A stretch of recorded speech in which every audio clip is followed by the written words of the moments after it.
The DKB Ice Canal, Altenberg, Germany, close to the border with the Czech Republic and even closer to some pretty heavy rain.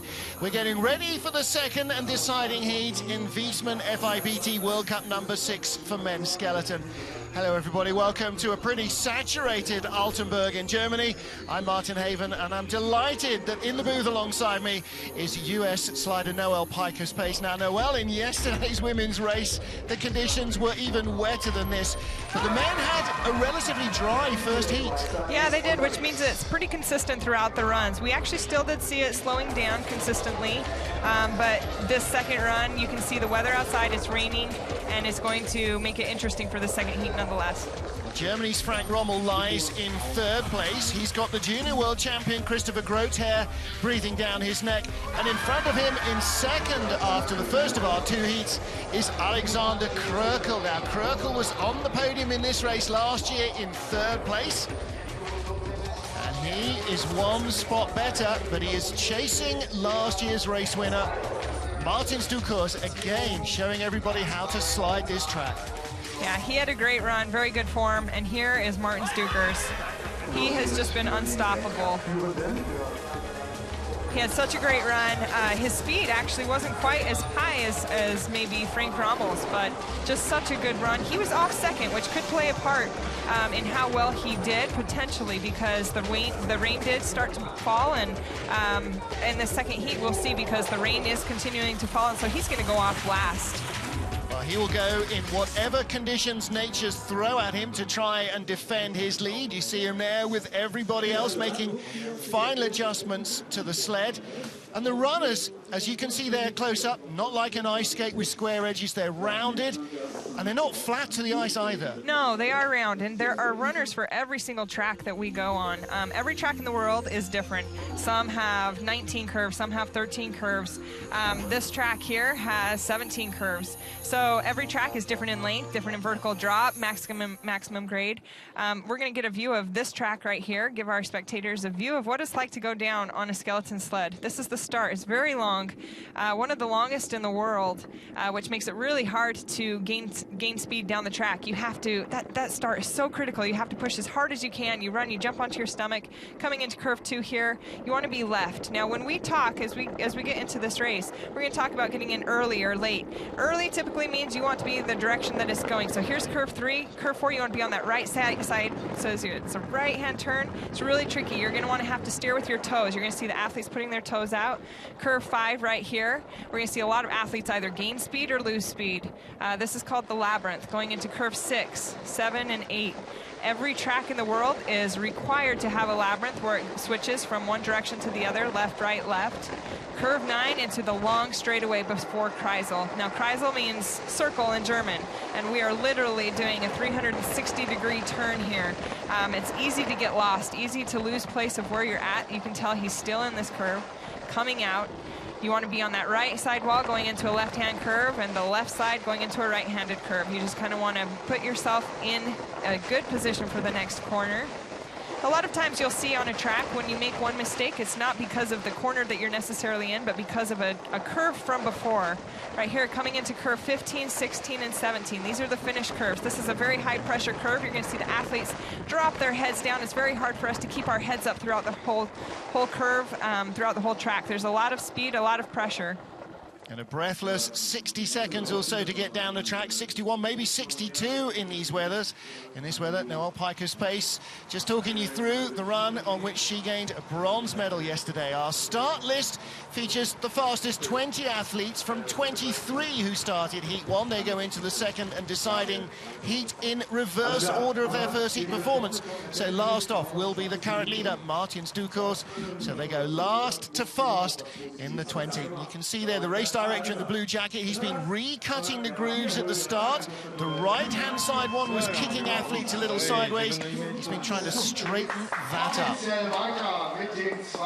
Yesterday, it was really interesting for our race in the second run. With that rain coming down, it really affects the ice conditions. It slows it down. So these athletes that are actually in the bottom of the order starting off, they actually have one of the best starts that you could possibly have in these weather conditions. So they actually have a chance to move up some spots here. Hiro Takahashi of Japan is our first man off the hill, 5:38, exactly the same start time as his first heat. You can see misty camera lens, it's definitely a lot wetter. They just had the national championships in Japan, and he was the winner. Coming off, feeling pretty confident, coming into this World Cup race for the new year. Well, 10 days off, Christmas to New Year. They flew to Japan and back. Boy, they'll be about as jet-lagged as our operations director, John Morgan, who came back from the States. And of course, you stayed here in Europe, and a lot of the athletes did. Yeah, we did. Just to avoid that jet lag, and also I'm actually here with my family, with my 2 kids and my husband, and so for cost expenses, it was actually cheaper for us to stay here. But you know, not being jet lagged, that has definitely helped out. With being able to slide, being able to focus, you have to be completely focused this whole ride down. I mean, if you think about something else for just a split second, you'll lose track of where you are, and there goes your whole run. 101.36, he came down 101.43 in the first heat, so a little improvement. And, you know, of course, this is an ice sheet, so it's bound to be very slippery, but with this sprinkling of rain on it, does that make it extra slippery? You would think so. I mean, that's how it typically is when you walk outside and you step on some ice and it's just really wet. It's a lot more slippery. Yeah, you can see the gloss on the ice, but actually it'll slow it down. It makes it slushy. It makes it soft. We like it hard. This is making it so it's like negative 0.5 or something like that for the ice conditions. But we really want it to be -4, -5, -6 Celsius, that is. We want it to be hard ice. That makes us go a lot faster. World Cup debutant Brad Stewart from the USA, 33-year-old from Park City, Utah. Works at the Utah Olympic Park as a guide for visitors and is married to Kimber Gabrisak from the US women's team, and he only took up sliding when he met Kimber and thought it'd be a good idea to try this skeleton so he could talk with a bit more information. Look where that's led him. Yeah, led him right here to World Cup in Altenberg. He's doing great. He had a great first run. What a great run for him. Oh no, onto his side, onto his side. Corner 4. That is a very, very tough corner on this track. One of the most critical points. If you miss, there's 2 steers there where you typically want to put your toe down. And if you miss either one of those, that just kills the speed. You're going to see a speed coming up, 101.7. What a rough ride for him there. And it's really interesting. If you lose focus just for a split second, these races are based on 1/100th of a second. So if you lose focus or if you miss your timing by just ever so slightly, that's what can happen. You can come out too early, hit that wall, and it'll flip you on your side. Well, look, it hasn't affected his concentration. He was great there over the rise on that straightaway. He really held it together. Yes, he did. He drops down. He drops to the bottom of the top 20. But unlike one of his teammates, Kyle Tress, he did make the second heat. The 23 original starters cut to 20 for heat 2. He made it in 19th spot, but he slips a position there. Well, you know, first time ever on this Altenberg track in possibly the worst conditions that we've seen in a couple of years. Yes, very, very. Here he is coming up curve 4. Too early, too high, hits that left wall. You see him trying to maintain his form, but he just can't hang on. His legs on the ice and his body is turned. He gives us a smile still. Yeah, it could have been worse. He could have been spat completely out of the saddle. And if that had happened the first run, then who knows if he would have had a second run. So. He certainly wouldn't have. John Daly got close to the bottom there as well. The 27-year-old from New York went to the University of Plattsburgh, just not far from the Lake Placid track, where we started our season, where we held last year's World Champs. And despite the fact that this is a real driver's track, so similar to Lake Placid in nature, he loves Placid. He hates this place. Yeah, for some reason, he really, really hates this place. It's his least favorite place. You can see him hit right after curve 1. That's going to kill him. His head is so high. That's really going to affect his aerodynamics going down the track. He said he never wants to come back to Altenberg again. After this race, he's done. And there he is on his side. And you can tell just the mentality. If you go into something thinking, all right, I really don't like it here. I really don't know if I want to be here. His head is so high. And you can see that transforming onto his sled and his driving ability. He's down by 39/100ths. Very high in that second pressure. Let's see if he can control it. His feet are all over. You might think it's natural to have your head up to see where you're going. You're doing 70 miles an hour. It is natural. It is natural. We have to focus on our form every single run that we take. It's so critical for speed. Such a major part of our competition. He's dropped to the tail of the field behind Hiro Takahashi, the leader, and behind Brad Stewart. So Brad, the World Cup rookie, is going to finish today as the top American slider. Kyle Chess didn't get a second heat. John Daly drops to 20th spot. And I think Daly will be happy to see Altenberg in the rearview mirror. Yeah. Well, doesn't take much of an expert in body language. Here he comes out of 4, early into 5, onto his side. That's called the scorpion. When that opposite leg comes over and hits the ice, we call that the scorpion. Well, you can see he had barely momentum to get onto the level in the finish straight. And yeah, it's wet, it's grey, it's miserable, and that perfectly reflects John's mood, I think. He's going to have to put this behind him and focus next week on an entirely different track. Meanwhile, we have our remaining 17 athletes to get through with the Chrome Dome. Matthias Guggenberger of Austria suffered a back injury pre-season, shutting his car door. There's your leader, Hiro Takahashi of Japan. You talk about a back injury, and that's very difficult to relax on your sled when you have any kind of injury. This sport seems like a really crazy sport where, you know, we're going 80 to 90 miles an hour down the track, and head first we seem like a bunch of crazy people, but we really need to be relaxed and have rhythm and form. And for me, it's more like a dance, just putting it together and coming in with timing. And right here, here's where we've had the troubles in the past sleds. Let's see what happens. A little urgency. He actually held it together very, very well, very nicely. The best that we've seen from the past 3 sliders. Well, look how much wetter the track looks. You can see rivers of water running down it. We certainly didn't see that in the first heat. Now, well, what does that do to how it feels? It slows it down and it makes it feel completely different. You're going to want to not drive so hard. You know, the saying where it says the shortest distance between 2 points is a straight line.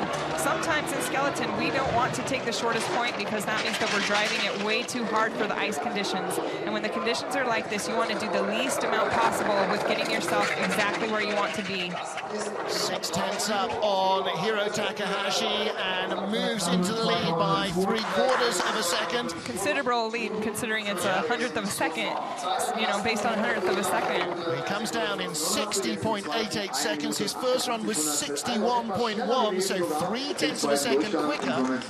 But as you say, that water, think when you're on a highway and you hit a puddle, you immediately feel whatever side of the car it is slow down. It gets braked by having to cut through the water. And it's easy to hydroplane as well. And any movement that you see, let's see, we're going to see him coming out of this curve. He's trying to keep his head down. You see his toe want to come out on the ice. His head comes up and down. You can see the bumps in the ice. He's trying so hard to keep himself on that left wall. He was over maybe an inch or two too close to that right-hand wall, coming off, holding on. Yeah, that's actually what he held it together very well, keeping his head down and his feet together. Matthias Guggenberger, he and his sled get weighed and then quickly into the jacket to go into the leader's box. Next up, Alexander Mutovin of Russia, making his first World Cup start of the season. Indeed, this is his career World Cup debut weekend. The start is so critical for an athlete in skeleton. He missed you could see his hand went onto his sled to try and get on the sled and he missed it. It slipped off, but he controlled it very well. The start, if you're ahead by 100th of a second at the start, that's going to equate to 200ths at the bottom. Right here, you see him tap that left wall. We do not want to be tapping walls in this sport. We want to go right down the middle. You see him hitting and bumping. It's a little bit of a sloppy run. It's going to take away from his speed. I don't think he's going to be able to maintain it. Just the more that you're hitting and tapping and going sideways up top, the more it's going to affect your run near the bottom. He was 700ths in front. It's in the red. He's 1800ths behind. He's over 1.5 kilometers now down on Matthias Guggenberger's pace. Once you lose it, you cannot make it up. We're given, you know, 50 to 60 seconds to make it down any given track in the world. And if you lose any time up top, you cannot make it up by the bottom. Your speed is just gone if you tap or skid up top. He's got speed at the bottom. 108.1 is quicker than Guggenberger, but it took him just too long to get to the line. So he falls back into second spot. I'm saying it's his World Cup debut. It's not. My memory's not as good as my bits of paper. He was a World Cup slider 7 years ago. So he spent a long time in the doldrums. Here's the start. You can see the spikes on the bottom. That's how we're able to grip into the ice. It's not like a track and field spike. It has a couple hundred little pins and needles on the bottom of the spikes in order to grip in. You can see him slip right there in his load. Here he is coming out of curve 3 into curve 4, too early, hitting that right wall right there, which is going to make it difficult for him to have a good exit on the exit of curve 4 into 5. Well, you can see the rain, can't you, from our cameraman there at the finish. The moment he steps out from under the roof, he gets soaking wet, and it's the same for the athletes. It's dry here for the first, 30 meters? That's it. Erik Nielsen of Canada now. And Faceman lying in 15th spot after the first heat. Oh, he came out of the groove, look at that. Oh, nightmare, and gets back in, so it could have been a lot worse, but, wow, that's going to hurt him a lot. Look at that, 5.47 compared to what should have been maybe a 5.27 slide. We can most likely see more of that as this race continues, just due to the weather. The water is trickling down, and it's opening up those grooves. You know, you see those cuts made at the beginning, and you can tell that the water is coming down, and it's opening them up so that it's easier to pop out. The jury might have to redo it, which we don't see in the middle of a World Cup race. Well, it's a possibility, perhaps, that they may think that the conditions are changing too much for this second heat to be fair. We may see them try to recut that groove, especially if it gets damaged. He's maintaining his speed. He's having a really good run, really clean, keeping his head low and his feet together. Let's see this. This is uphill right here, so it's very critical to your speed. Exit of 15 into 16, coming up to the finish curve. It's going to be very close, maybe to the 100th of a second. He didn't have enough speed, just hangs on. Very good run for popping out of the groove. He really held it together. That takes a lot of mental stability to be able to pop out of the groove and get your form back and be able to relax. Your heart is pounding and you're trying to relax and see your entrances. He did a great job pulling it together, and he still shakes his head. Well, he earned the nickname Faceman last year for either spending lots of time in the leader's box or for getting in dramatic highlights replays. And look, it pops out immediately. He's still running it. And he got it into the other groove. Well, I think that was luck more than judgment. He just got on board and, wow, straightened him up. Yeah, there you go. And that's the smile that we're used to seeing from Erik Nielsen. Well, that Movember, Erik, we're in January now. Man, we need to work on that a little. Now, Raphael Meyer of Austria. Young member of a big sliding family. His younger brother, Benny, also slides skeleton. His father is an ex-Austrian bobsledder who coaches their national bobsleigh team. This is his family business. Great load. You can see the ice. Now you can see all the water coming down. It's just getting slushier. You can see the rain coming on, and it's not a spritz. It's not making it faster. It's going to slow it down. Every run that we see, every athlete that we see go down the track, there is a potential for the ice to be slowing down and them to be going slower and slower as we continue on with this race. Listen, you're famous for one of your great sled mottos. Spandex doesn't give you much protection. No. It doesn't give you much protection against the cold or the wet. It must be soaked. Yes, by the end we are soaking wet and just ready to put on some warm clothes. These are not insulated suits. All we have is our helmet, our speed suit, some spikes, and some gloves. We try to be as aerodynamic as possible, keeping our head down. We test our equipment to make sure it's as fast as it can be. The runners, the portion that's on the bottom, the portion that's touching the ice, every set of runners that I have are different. Here he comes. He's gaining at speed. He's 900s behind. Oh, 800s back. Faceman is in the leader's box still. Erik Nielsen continues to lead. No matter how much speed Benny Meyer found at the bottom, he couldn't quite close. Raphael Meyer, rather, not Benny Meyer. He needed one more curve, didn't he? Yeah. Ain't that the truth? Isn't that everybody's story? And you can see, even when he's slowing down here, he's dragging his toes, you can see a bow wave in the water. Here comes the Scorpion out of curve 4 into 5, a little early. He held it together. There's the tap between 9 and 10 going into Kreisel. That's where the speed trap is. And going into this curve, we see a lot of athletes losing speed. You see them getting really high in that curve. That's actually okay. You don't necessarily need to have a straight line in there. The track is clear. Erik Nielsen leads for Canada ahead of Raphael Meyer and Matthias Guggenberger. What year was your sled though? 12 sleds to go after Maurizio Ioli of Italy. He was 13th in the first heat. Looking to try and move up closer to the top 10. He's got a very fluid style. He's a long, rangy athlete like yourself, Noel Piker's pace, and not a bad start. You can see the groove. It's actually getting worse. It pulled him to the right. In the beginning, it was pulling to the left. He's fighting it. He really wants his runners to go straight, but oftentimes that makes you go in the wrong direction. He's trying to force his sled where to go, and in these conditions, you honestly just need to let it ride. You need to let it go. As long as they're going forward, that's a good thing. You've got to be as loose and as fluid. You know, your natural instinct would to be really tight and tense, and you've got to be exactly the opposite. Yeah, he's steering himself into these walls. You can see him turning his head. That's how we steer. We steer putting pressures on our shoulders and our knees. And also we steer with our head and our toes. Our toes are going to cause the most friction. So in this kind of condition where the rain and the slush are building up, you definitely want to keep those toes off the ice and steer the least amount as possible. Well, he's pulled out from 2/10 up at the start to 3/10 over Eric Nielsen of Canada, a 3,500s lead. Yay! It's singing in the rain, Eric Nielsen. Thankfully without the singing. He may be twinkle toes on the ice, but he's no Gene Kelly. Maurizio Aioli of Italy takes the lead. Yeah. Well, you know, that was a curative. That was a mixed run, wasn't it? Because it started bad. Well, let's look at the start here. Here's the start, and you see this is where it all begins. And look at, you can see it pull him. It's going to pull him to the right here. Right there, you can see it curved. Yeah. And here it comes. He's coming out sideways. He did fight it. And he's driving himself. He's actually pushing down on that left shoulder, which is actually pushing him into that wall. And he's trying to avoid it. And it's doing the opposite effect. You saw him dragging his toe through the water, spray coming off there. Nevertheless, the Italian has the lead with 12 to go. Yeah, let's look for the groove in this one. I'm interested to see what happens with John. John Fairbairn of Canada. Here we go. The groove is supposed to be straight. It's supposed to lead you straight into the first curve. We have forerunners. We have pre-athletes that go down to test this to make sure it's straight. Let's see what happens. He handled it very well. You could still see it throw to the left and the right. He relaxed and it kept him straight, but I'm really interested to see if this is able to stay straight as it is for the rest of the athletes. Well, we saw them trying to straighten that little kink out before the athletes went down, but it hasn't been successful. Johnny celebrated his 29th birthday over the Christmas break. 1200s up on Maurizio Aioli. Coming into curve 9 into the straightaway.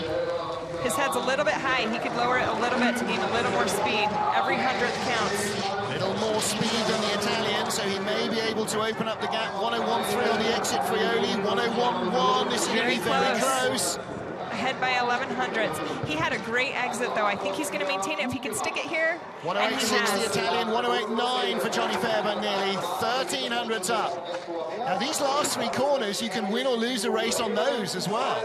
That's a great run. Maurizio is going to be happy, though. That was a great run for him as well. So Johnny Fairbairn will finish no worse than 12th position here in Altenberg. That was a very clean run by John, probably one of the best that we've seen all day. Last year, he finished in 10th spot, so he needs a couple of assistances from those yet to come to make it into the top 10. Here he is coming down the straight into Kreisel. There's 3 pressures here. You see him drop his toe right there to catch that first pressure. Here's another toe on the ice right there, and there it'll come down one more. Here's the exit coming out, and he wants to stay low. You can see him, he kept his form very well, very nice. It's such a long corner, full 360 degrees. It almost has a 4th pressure in the end if you're not careful. Yes, it does. I actually steer it 4 times. Next up is Anton Batuev of Russia. First World Cup race of the season for him. Let's watch this groove. Very, very critical. Our start, that's where our training comes from. All summer long, we're working on improving our start. It's a lot like a track and field workout that we do. We do a lot of sprinting, a lot of lifting, a lot of Olympic lifts, just to try and improve that 40 meters that we're going to be sprinting at each run. You see him coming into curve 4. There's his toes on the ice, probably oversteering it too much. He came out nice and clean. Sometimes that's not the fastest line. We're going to see how his speed is here at the next speed trap. Well, we're looking for him to be 105, 106 kilometers now to be on target as he comes off corner 9, neat and tidy down the straightaway. He's not fighting it. That's great. Nice control, letting it loop, letting it rise. Let's see the exit. his head is really low. This is a really good. This is the epitome of form. You want your head low, you want your feet together. The Russians have really focused on keeping their form together. Wow, great speed, 109.4. That's 68 miles an hour. What a great run he's posting here. That is a really nice run, a 60.57. It's actually a tenth slower than his first heat, but the weather, much more water on the track. I mean, you can see how much is running down the finish straight. Let's go look at the exit of curve 9 and into the straightaway going into Kreisel. This is where we will pick up a lot of speed. An athlete can make or break a run coming into Kreisel. So let's take a look at that. Okay, here we go. Here's the start first. The start is critical. I'd say the start, curve 4 and curve 9 are going to be where you can gain a lot of speed. He handled it very well. Coming out of curve 9 right here into the straightaway, this is where he picked up a lot of speed. He came and he tapped that right wall, but he did not fight it. He did not break form, and you'll see a lot of athletes that panic. And if you can hold your form and not panic, you will gain that speed, and he did a great job maintaining it. He did indeed. Lots of Russian support at the top of the track. Lots too for Great Britain's Dom Parsons. Started 5.21 seconds, second quickest in the field, beaten only by Martin Stucours. On a British-built Blackrock sled at 5.18. Wow, he's got electrifying pace, this young kid. Great start, great start. He's not panicking, he's letting it ride. Came off a little late there. That might affect him right here on this exit. Ooh, he controlled it very well. What you didn't see behind the cameras, he put down his toe pretty hard to make himself come out so that he didn't get that flip that we've seen other athletes had. So it could have potentially slowed him down. We'll see in this next speed trap right here in this straightaway. Here comes the speed. 105. Not bad. He's letting it ride. This is what you want to do in these slow conditions. When it's raining, it's going to slow down the track. Ooh, lost a lot of speed in the Kreisel. 3 kilometers an hour, 4 kilometers an hour down nearly on Batuev, and he drops behind as a result. This is only his second ever World Cup race. He raced in La Plagne, having flown in from Park City the week before, and he drops 3 spots.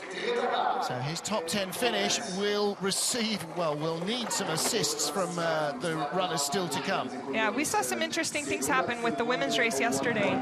Some of the athletes that were in 17th and 18th position, they ended up finishing 4th or 5th in the second run. So let's go ahead and let's look at the start in curve 9 once again. He had a great start, didn't he? 5.18. Yeah. Little slip as well with his left foot just as he was loading. Well, what happens is our spikes fill up with the slush, and so we don't have the grip that we need to get onto our sled. Great coming down. You can see him going straight. He's not throwing his sled into a sideways skid, but the speed just wasn't quite there. Well, something went wrong in the Kreisel as well, because he lost a lot. He must have been working hard on the steering. Next up is his teammate, head first Ed Smith. Turned 37 on Thursday. Okay, not quite 37. Did celebrate his birthday, though. Now, Again, another World Cup rookie. And an athlete can choose which groove they put their sled in. This left groove that he chose, it's actually been spinning you out really, really nicely. The other groove has not. So it's actually a good choice. He came out and tapped that left wall, though. That's going to cost him. He's skidding. Wow, his speed is going to be gone. If you mess up anywhere between 1 and 3, your speed is going to really show. Coming out of this curve, we're going to see his speed. I bet it's going to be down a little bit. Well, the coaches have warned him about the groove, or will he have watched that himself?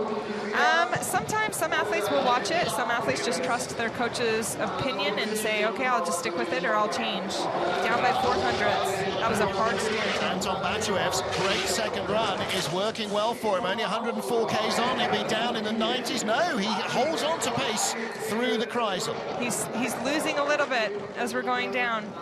Now, it's really hard to keep our sleds going straight. You know, we're on a round runner. It's not sharp by any means, and so we really have to relax. We really have to see the entrance of each curve, and anything can happen. You can throw yourself sideways, and you really have to just relax. Andy Smith not looking too pleased. Both of his charges have lost spots.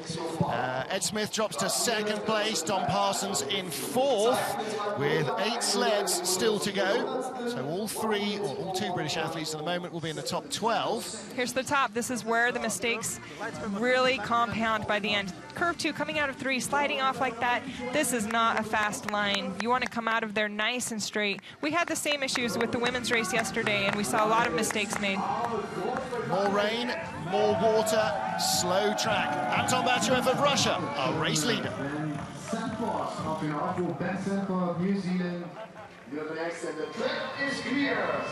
Anton Bachaev of Russia leads World Cup number 6 for men's skeleton in Altenberg, Germany. Next up is Ben Sanford of New Zealand. 22nd only of the 23 starters in terms of pace from the blocks.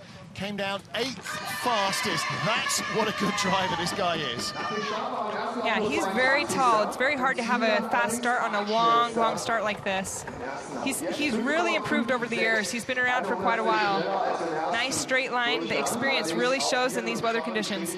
It's not. It hasn't been like this for training. It's been really cold, and it hasn't been raining as much. And so to come out here on race day to have all this rain, you really need to know what changes you're going to make and make a game day decision on how hard you're going to drive.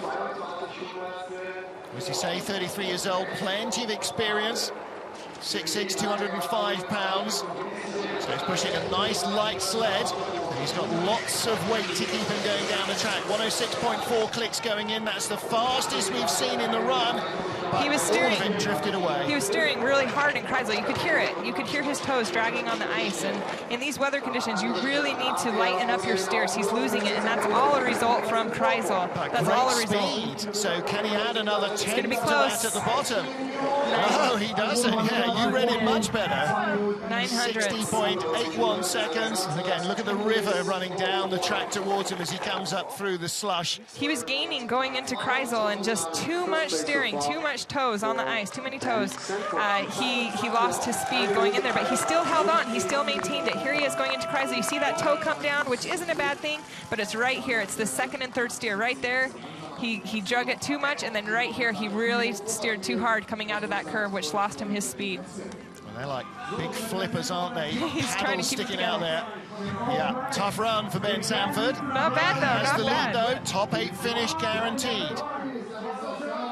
But next up on the DKB Ice Canal here in Altenberg is our reigning Olympic champion, John Montgomery. Took a season off last year and is developing his own sled, and that has been more trial and tribulation than success so far. Let's see what he can produce. He had some troubles in curve 4, so let's see if he can fix those and clean those up for this run. Again, great start. Look, second quickest in the field at the moment. Look at that. Runners are straight, head is low, toes together. Here's where he had the problems in the first run. Let's see if he can fix it.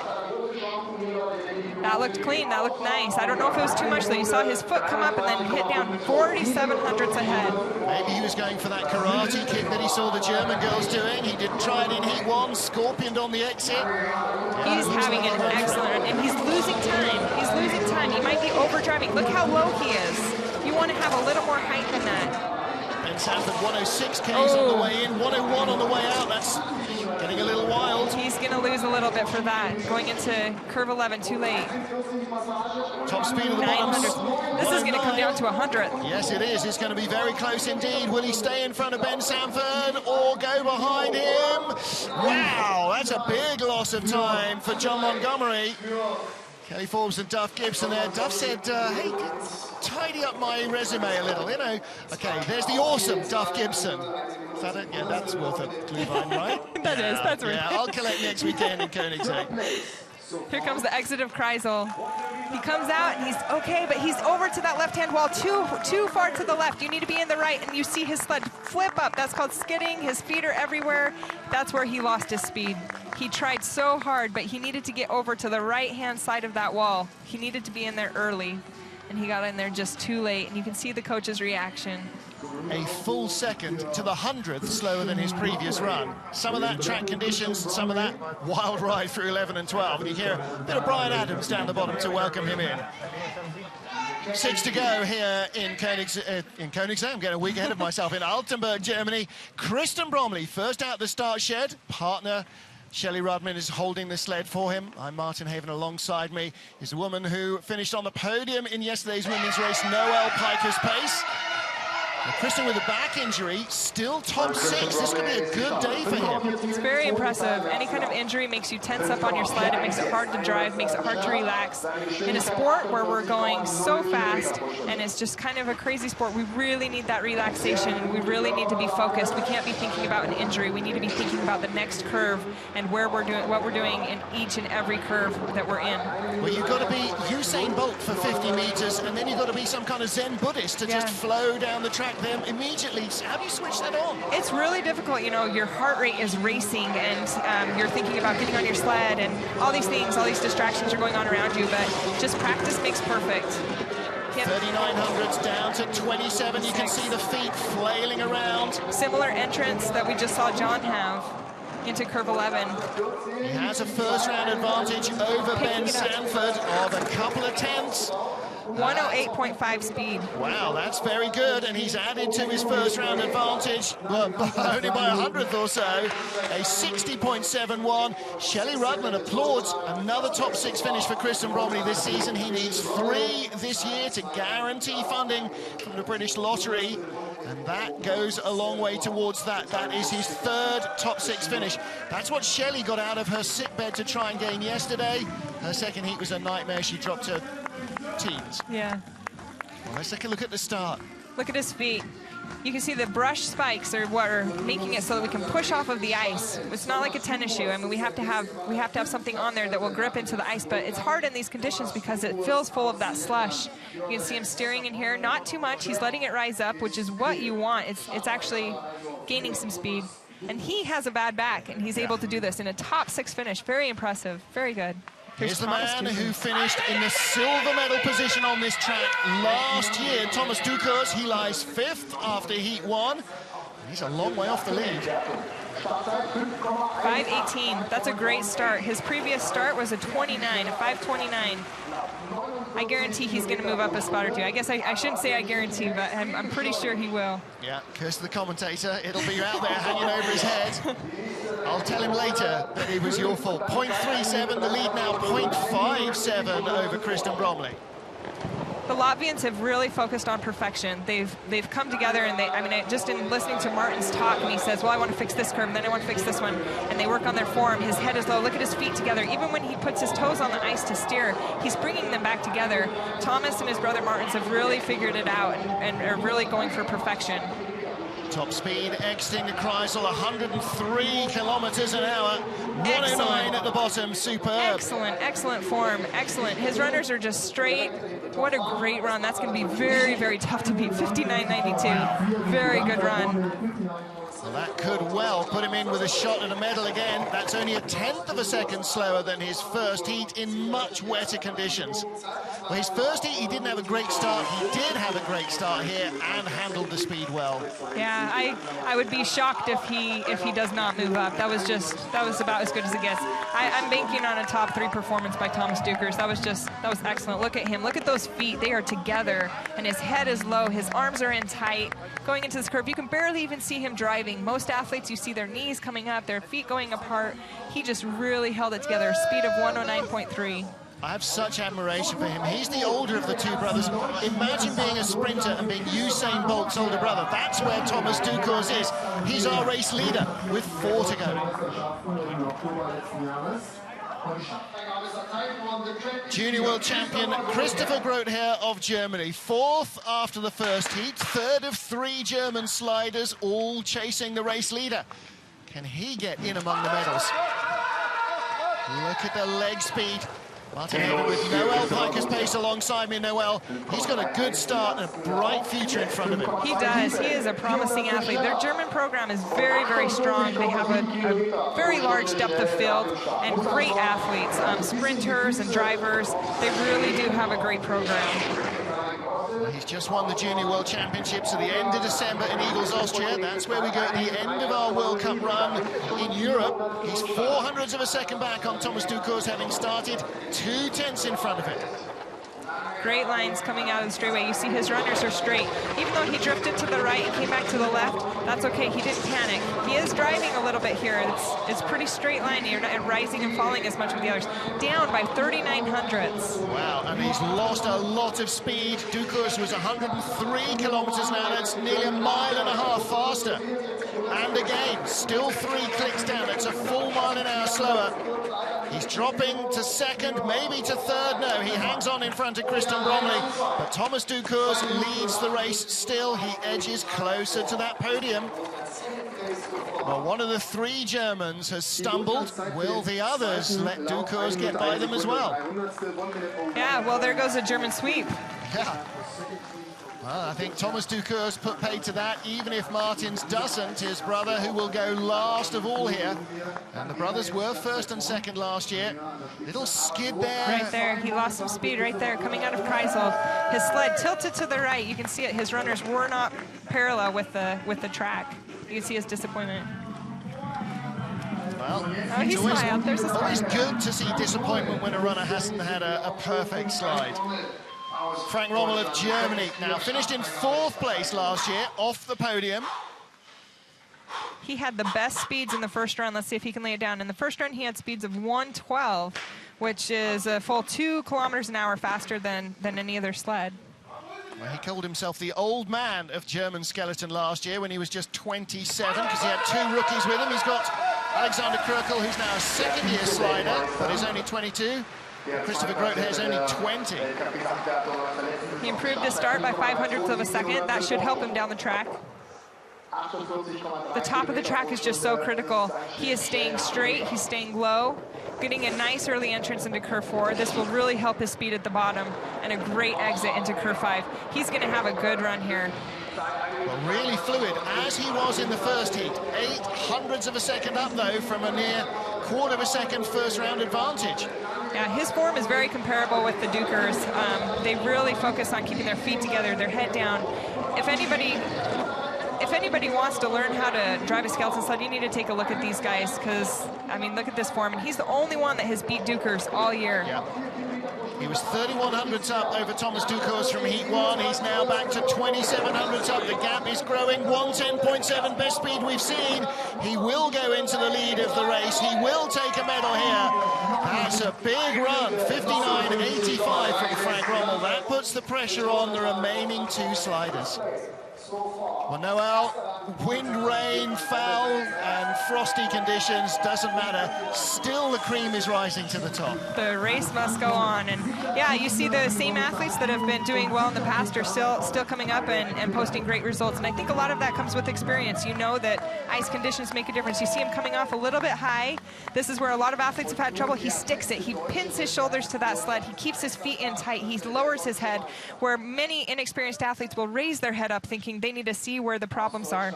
This is how it's done. This is how it should. This is how, if anybody wants to get in the sport, you need to watch how these guys are doing it. Well, he's made that mistake so many countless times. He knows how to deal with it without even thinking. When it's instinct, that's when it's really working. 3rd last year, 2nd after the first heat. Alexander Krökel, the 22-year-old from Oberhof. What can he do? What he can do is get kicked sideways out of that groove. Identical start time to his first run. Very nice. You won't see many mistakes by these next 2 athletes. I don't predict anyway. It's looking nice and clean, coming out into curve 5. That's going to maintain his speed. Germany have the 2 most recent junior world champions in the team. Krökel in 2011. Christopher Grotehair we've just seen from 2012. He fought it a little bit there. He had a little bit of a skid, which might cost him a couple hundreds, but I don't think you'll see this bleeding. He has a 1/2 a second up. Still a 1/2 a second. You might see him lose a little bit of time for that entry into 11. We'll see. 49 is still maintains identical. He's just nailed, isn't he? Great run from Alexander Krökel. He will take a medal for Germany. So will Frank Rommel. They lie 1-2 at the moment. with just Superman. Martin Stukurs of Latvia left in the race. See some young fans there running up to meet him at the finish dock. And you see how much speed he's got. He comes right up to the camera, not just over the brow there. Yeah, somewhere. most athletes have been stopping a ways back, making their coach push up their sled. Here he is going into Kreisel. Look at his form. Many athletes are breaking their form, pulling their legs apart. You barely even see his toe touching that ice. Right here, it's going to go down again. He's using his knee to drive right there because he knows that the ice conditions are softer, so you wouldn't necessarily need your toe. We use our toes when it's maybe a little bit harder ice. We need to steer a little bit harder. He was smart, and he changed from a toe steer to his knee. Final slider of the competition is Martin Stukurs of Latvia, wears the yellow vest of the World Cup leader and goes almost immediately. The green light comes on to say the track is clear. He doesn't want the rain to have any more effect on the ice than he can afford. And look at that, 5:08. So what amazing. a start. Very impressive. Second quickest start in the heat was a 5:18. That's a tenth of a second faster. They don't call him Superman for nothing. He's unbelievable. You know, to win, you've got to have everything in your favour, but he's unbelievably fast. A man who's 6'3". Yeah, he blows away the competition, and he's definitely leaving a legacy. I'm sure he has many more years of competition left in him, but when he goes, he's going to be one athlete to remember. World champion, World Cup champion, and European champion last year, and there's every chance he's going to do the same again. Leads by a half second. He can finish the rest of the run on his back and still win from here. Absolutely perfect form. Head down, feet together, keeping the runner straight. Well, I always used to say about Gregor Staley, if you wanted to see a masterclass, look at him. Now, Martin Stukurs is the winner again. His 18th win in 22 times at bat. What an astonishing couple of seasons he is having now, into a third where he is the undisputed benchmark in this sport. And you always know when he likes a run, because it really shows. That's what you want to see. That's what you want from an athlete. You can read him like a book, can't you? Great racing, great racing. He did such a good job today.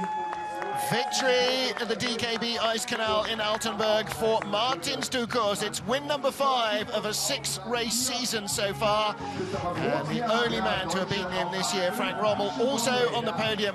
Alexander Krökel takes the silver medal, Rommel the bronze. Thomas Stukurs, who was in the silver medal position last year, just there. He finishes in 4th spot ahead of Christopher Groother, and Christian Bromley takes a top 6 finish. Well, Noel Piker's pace. It's hard to critique this guy because he so often is flawless. He is. It is. It's very difficult. This is. If I ever have an athlete coming up to me saying, "How do I do this? What do I need to look like?" I would say, look at Martin Stukurs. He's absolutely perfect. He picks it apart and he puts the puzzle together. You know, what do you do as his coach? Hey, okay, what should I be doing? Yeah, same as you did yesterday, do that today. There you go. Easiest job in the world, coaching Martin Stukurs. Hardest job in the world, trying to find a way of making him better. Look, he wins here by a half second over the best opposition. The Germans, Alexander Krökel and Frank Rommel, take the remaining podium spots. And there, your top 10. Ed Smith of Great Britain finishes in 10th spot. John Montgomery, Olympic champions, getting better and better as he develops his sled. 9th place finish for him. You won't be too thrilled with that. And John Daly and Brad Stewart of the USA. The rookie Brad Stewart, the top American finisher here in Altenberg.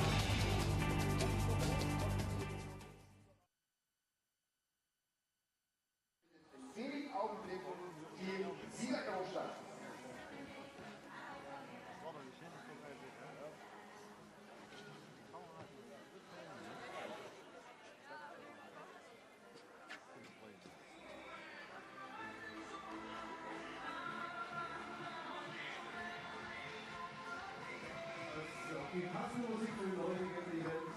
Let it rain over me. Haben wir genügend? Altenberg, seid ihr noch gut bei Stimmung? Und das Ganze wird auch gleich so Cloud-Zeremonie, da müsst ihr euch Schritte gedeckt halten. Nicht, dass ihr dann eventuell ganz spontan anfangen zu schreien, wenn das Handsignal kommt. Achtung!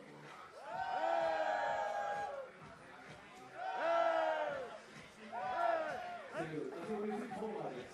Bei schönem Wetter kann jeder Sport machen, oder? Bei schönem Wetter kann auch jeder auf einer Zuschauertribüne stehen, oder? Das sind die warmen Hände da drüben. Nochmal Applaus für die Fans, dass wir Rückstand haben.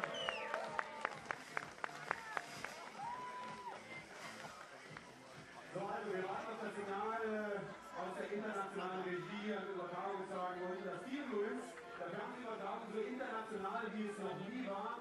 Wir haben einen amerikanischen und einen österreichischen Produzenten, wir haben einen polnischen Übertragungswagen, wir haben slowenische Kameraleute, auch ein paar Deutsche und auch einen amerikanischen. Und trotzdem kommt der auch also mal hinten hier aus den Bildern raus. Also das ist unglaublich, was hier so abgeht. So, da steht er ganz in der Mitte, der Rainman vom Altenberg, der hier also gleich sein Interview geben wird, Marktdienstlunkurs, der die Stromstellen von Altenberg am besten gemeistert hat.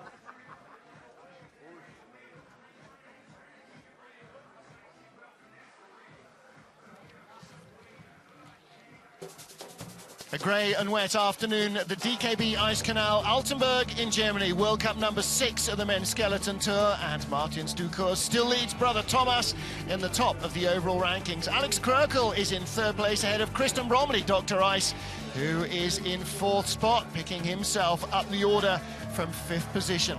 Alexander Tretiakov slips down the order, but Noel Piker's pace, watching Martin Stukur's in action, is just a joy. It's like watching Picasso paint or Einstein work math. He just does this flawlessly. It is, and he's just meticulous. I mean, it's really hard to see where he's driving because he's so perfect when he's going down. His form, look at, you can barely see his toe even touching the ice when he is steering. It's unlike any other athlete I've ever seen. He just makes it look so easy, and he's such a good winner. Right down there with our top 3. Let's hear from them with John Morgan. Flower ceremony here in Altenberg. Andreas Trautberger, the vice president of the International Bobsleigh and Skeleton Federation, and he's also the president of the German Bobsled Luge and Skeleton Federation. He gives away the flowers to our 3 medalists. And I'll step in over here for our bronze medalist over here.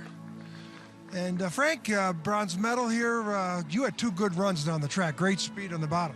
Yeah, I had 2 times top speed in the runs, and under these crazy conditions, it was a very good race, and it was very interesting today. And we had already race times this year like 4 seconds faster, so it's quite different.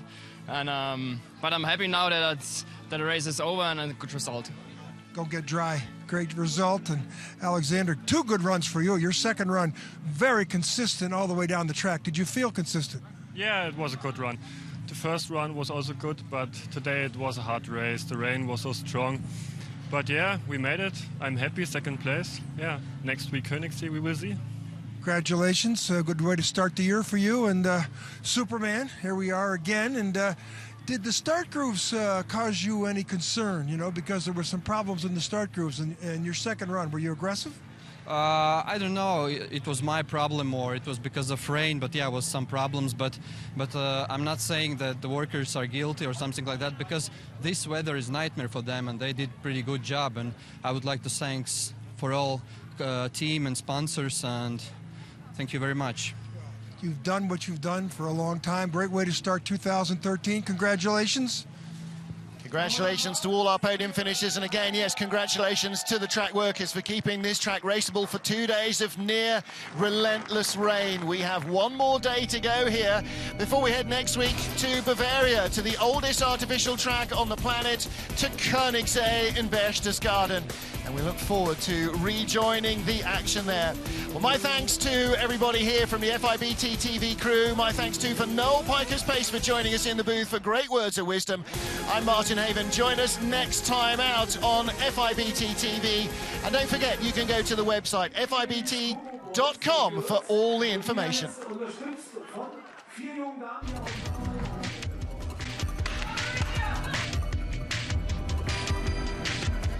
Starter.